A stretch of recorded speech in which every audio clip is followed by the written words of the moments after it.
Good morning, everybody, or if you're watching this in Australia, good evening, everybody. This is Alex from Heavy New York. We are calling from the altar again, and this time we are here with Daniel of the Almighty Alt. It is great to have you here. Thanks for being here today, man. No problems at all. Thanks for having me. Anytime, man. Anytime. Before we talk about everything, I wanted to say actually what I think is awesome about Alt in a way is that you guys are one of the hardest bands to Google. Because if I would like Google Alt band, it would just give me like a list of alternative rock bands. So I just thought that was a funny thing to mention right there. Oh, there was a pain in the ass from the start. We always had a bit of trouble with it, but I think now we've kind of grown a bit bigger as a band. It's been a little bit easier for people to find us now, I think. Yeah. But yeah, Yeah, just don't forget the period at the end. yeah, that's pretty much it. Yeah. But it's so great to have you here. Your new album, ABEYANCE, is absolutely awesome. And I think from start to finish, it's just a real addicting album to listen to. But for people who haven't heard the full length album yet, do you feel like the first singles that we heard so far, such as ADD, The Great Depression, or APEP, is maybe like a good representation of what this whole record will sound like? Or is that just one little taste of what is to come? I think that's a bit of like a random kind of assortment of the tracks. There's definitely some ones there that are like a bit more closer, like, Wraith and Ed Pepper, on the heavier side of things. And yeah, I think those two work together. But then there's a few songs towards the end of the album that I think maybe be a bit surprising to people. I think just as I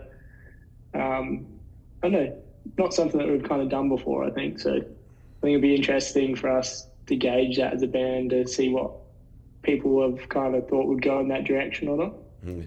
Was there sort of like a preconceived vision of what this album was supposed to sound like, or being that, Alt does have like a lot of different styles and a lot of different sounds and whatnot, this was like a very experimental songwriting process? I think we're all still pretty, still trying to find our feet with writing, really.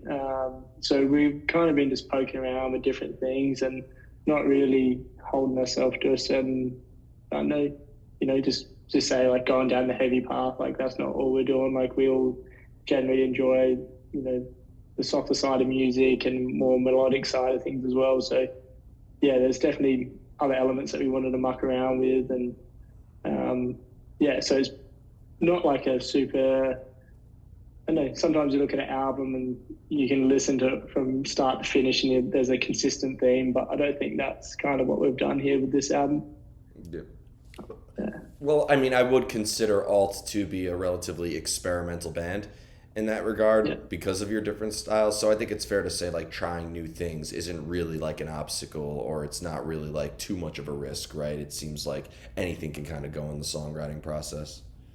Yeah, I think so. And yeah, this process we've kind of worked with like early on, like Wraith was one of the first songs that we wrote, and that was back in at the start of COVID, and we did that with Landon Tours from the Plot New. So that was pretty interesting working with someone like that, and how they kind of go about ideas, and it was just kind of like a different thing for us to kind of reach out to someone else to chat about ideas, and yeah, kind of get that different perspective, just because he would write completely different to us. And then, yeah, we just kind of adjusted it to what we kind of, melded it around from what we worked with him to what it is in the final product kind of thing. Is this at all continuing in a similar vein to the previous album, Dysfunctional, or is this kind of like meant to signify a new beginning for Alt?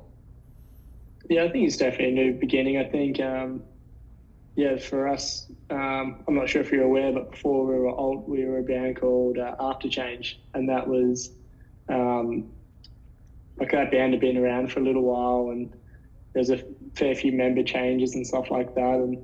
And between the three of us, we were kind of like, well, this is not really the style of band we want to be doing. So that's when we did the name change, and I think the music came organically for us to write together, kind of thing. So I think, Dysfunctional was like our first taste of that, and then now we've kind of just been like, well, what else can we kind of explore now? Well, when you changed your name and took on this new identity, did you almost feel like you were portraying completely different sides of yourselves and completely like changing your identity as artists, or is the name change sort of like just the name change in that regard? I think, yeah, it was just a whole genre change really as well for us because the other stuff was, on the rockier side of things, but also had like a bit of a, pop punky kind of feel as well in those kind of aspects. So for us, this is like like a heavier side, and we've mucked around with synths and a few other like instruments and like that, which we wouldn't have done previously in our other band kind of thing. Um, but yeah, I think it's been like an exciting time for us to change over. Also, when we like announced the band and stuff, our first music video with Insubordinate didn't have any of us in it, so it was kind of we didn't really think about it as like a mystery thing, but people were like, oh, like who is this band? Like, they didn't even know who it was, so that was kind of pretty exciting to see kind of change over.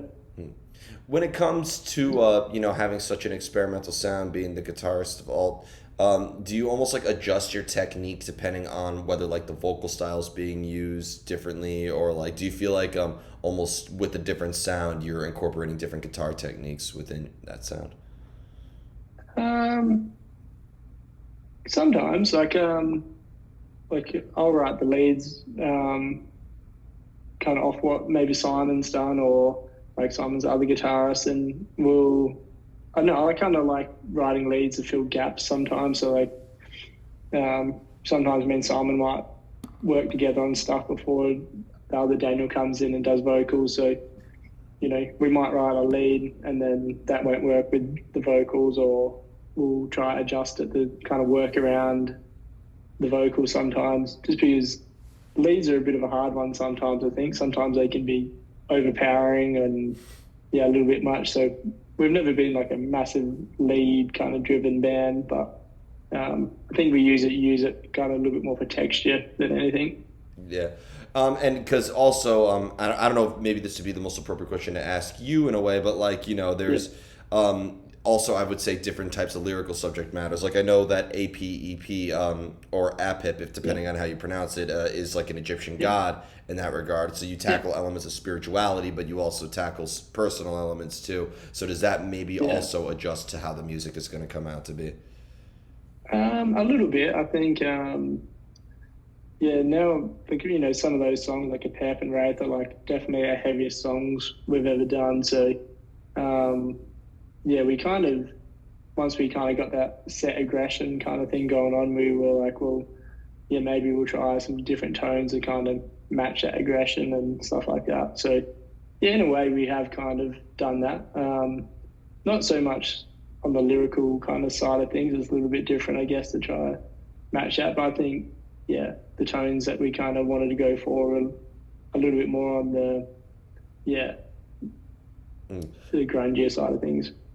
And that has to allow you to also play with like a variety of different bands too. Like I was just looking at bands that you have played with, and you have played with bands like Don Bracco, but you also play with bands like Carnival, and then you collaborate with Yeah. the Plot and you. So it almost seems like that you're able to. Do you almost kind of like need to adjust your set list depending on who you are playing with? Yeah, and I think now we've got, a whole album's worth of music, and that between that and Dysfunctional, I think we can kind of go between that now. So like if we're playing with a softer band that may, the crowd may enjoy, a sing along or a softer moment, then we can do that. And then yeah, vice versa with the heavier bands. Like if we play with Boy Division, we can just, you know, play a bunch of heavier songs and people go, oh, cool.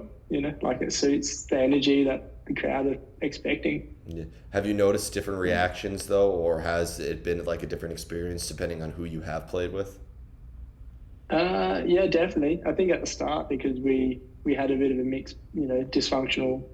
Has a couple of heavier songs, but majority were quite you know um, uh, just a kind of heavier rock, I guess. But yeah, so when we would play with heavier bands, we would feel like the energy. People aren't going to be throwing down to a to a bit of a softer song. So Yeah. it was sometimes feels like a bit of a mood killer, but there's always people that would come up to us and be like, I really like that real soft song you guys did or something like that. So Yeah. It's always cool. No matter how hardcore somebody claims to be, you could play them sort of like a gentle love ballad that they'll have a spot for. I'll never forget being at like I'm from New York City, which is the hardcore capital of the world, and I Yeah. showed somebody like a real like hardcore like agnostic front, sick of it all guy, like Yeah. the Black Parade by My Chemical Romance, and he was like, oh yeah, it's pretty good, and like just walked. So, and anybody who claims to be hardcore or as vicious as they claim to be, they always have a soft spot for anything that you wouldn't think that they liked. Yeah, well, my housemate's exactly that. He got to the end of year Spotify Wrapped, and he was looking at all his songs, and he's got like the heaviest bands you think of in there, and then he's like, "Oh, played your softest song, Nothing Without You, nearly every day for a year." And I was like, "Oh, wasn't expecting Yeah. that."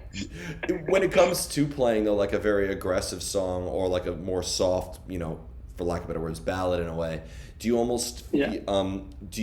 does it feel like you're channeling a different energy, or is it very much a similar way because it's still coming from you? I think in a similar way. I think kind of the crowd's reaction will kind of help with that kind of feeling kind of thing anyway. But yeah, majority of the time, yeah, I know the heavier songs are always the kind of more fun ones to play live. Just I know riff wise, and it's always good to look out and see people jumping around and having fun. So Yeah. yeah, Well, I interviewed All That Remains in 2019, and like they said that yeah, their hit ballad "What If I Was Nothing" feels like a high yeah, energy song to them, even though it's a slower song because of how the crowd puts up lighters and sings along to it in a way. And then I also yeah, interviewed Buck Cherry a couple years ago, and they said that playing a slower song is more difficult than a yeah. fast song because you're pretty much naked up there. If you slightly botch a note, to quote their member, your keister is hanging in the wind. Well, yeah, we recently toured with Saison, and one of the guitarists from As I Lie Dying Shout is out to one of the Phil. touring guitarists. Yeah, and I was like, I didn't know that at the time, but I was like watching him play. I was like, I think I know this guy. Like he seemed like super like recognizable, and I was like, oh yeah, like now that makes sense. So, Yeah, yeah, he was a really really nice guy. I just saw them 2 nights in a row. They were killer. Yeah, yeah, such a yeah. Or Saison or As Seosin, I Lie Dying. Yeah, Seosin, yeah, but Phil from I think Phil like for a while like tour managed them or like worked in sort of like the industry okay, side with them because I know that Phil is also a manager. Like I think he tour managed for Animals as Leaders, and I think he helped manage that industrial artist Arthur and Punisher. So I know that yeah, he's like okay, very much involved behind the scenes as he's involved on the stage yeah. in a way. Yeah, he was a really, really nice guy to chat to, and yeah, he was super helpful. And obviously, someone that's been, we all loved that band growing up, kind of thing. So it was really cool to, share a few days around Australia with him. So Yeah. yeah, it was cool. Yeah, how many fucking bands is Anthony Green in at this point, though? Yeah, he's just everywhere. Yeah, I call him the emo Mike Patton. Yeah, we played a show with them in our old band with Circus Survive, and yeah, he was really chatty on that tour, but he had struggled with a bit of jet lag on the last tour when he was here. Yeah, But seems like yeah, we haven't done any overseas travel yet, so yet to feel that pain. yeah. It's funny. I just a couple days ago I interviewed Melancholia from Australia, and they say that touring Australia is in a way kind of like a nightmare because everything is on the edge. All the cities that you would play are just on the Yeah, edge, so you basically just have to do a full circle around the continent rather than just simply going in the middle. yeah, it's a real pain in the ass. Like and like big travel times mostly between them sometimes. So a 6 hour flight or like 4 hour flight will get you from one city to the other. You do that in the States, could have stopped about 10 times in between. Yeah. Yeah, but I have been telling every Australian band this. Somebody needs to do a big concert on the Ayers Rock. It'd be amazing, but yeah. Yeah, like a big festival up there. Yeah, yeah, it'd be cool. Yeah, but yeah, Yeah, no, but nothing like that yet. yeah, well, and I think like the nearest hotel would probably be like 10 hours away. So Yeah, I haven't personally been there as rock yet, but yeah, definitely something to check out. Speaking of which, though, because I feel like Australia has really been, though, despite all the cities being spread out, the metal scene for Australia is truly something I've never experienced, like, I've never been there, but like I've seen in a way where, like, with the Parkway drives, In Heart's Wakes, Make Them Suffer, Polaris, North Lane, you name it, who I know you've collaborated with members of that as well. But there's also a great Prague scene with Voyager, Neil Blivascaris, Caligula's Horse. It just seems like there's a huge spectrum of many different bands there. How has the scene been for alt in a way? Because I feel like with your experimental sound, you can almost kind of cater to multiple audiences through your different scenes. Yeah, it's been handy. Like we played some shows. Obviously, Pliny was on the Northland tour, but we also played with him when did a headline tour in Adelaide. And crowds are still receptive to our music, even though it's you know different. We're not definitely nowhere near as techy as those guys, but yes, I kind of like the variety when you go to a show and you can see 6 or so bands, and they're all slight. They have their differences and not all kind of feeling like you've watched one band and then they go, oh, did I see that same band again, kind of thing. So I do like, in Adelaide, where we're from, it's like a little bit more of a smaller music community, and I think a lot of people don't expect many bands to kind of come out of Adelaide, especially, but there's definitely some like amazing bands kind of working their way up, and just bands that have been around for a while as well, that just kind of, at one stage everyone thought we were all from Melbourne, just because we didn't really have it advertised that we're from Adelaide, and we were kind of cruising over to Melbourne more than playing at home kind of thing. So, it's always interesting to see people's perspectives on what they think about you because of what city you're from kind of thing. I don't know if it's the same thing over there or... I didn't know. I mean, I think Australia is similar in that regard, but is it really that much of a difference? Like, is it like a different experience going to Melbourne versus Sydney, going to Perth or anywhere else? Not really. I think sometimes like it's kind of hard sometimes. Like you might find yourself playing on a Thursday night, but no one's ever as energized as well as on a Thursday night as they are on a Friday or Saturday night kind of thing. So Adelaide always fits on like a, never usually on a Friday or a Saturday sometimes. So I feel like the crowds have already, they kind of gone through the motions of the week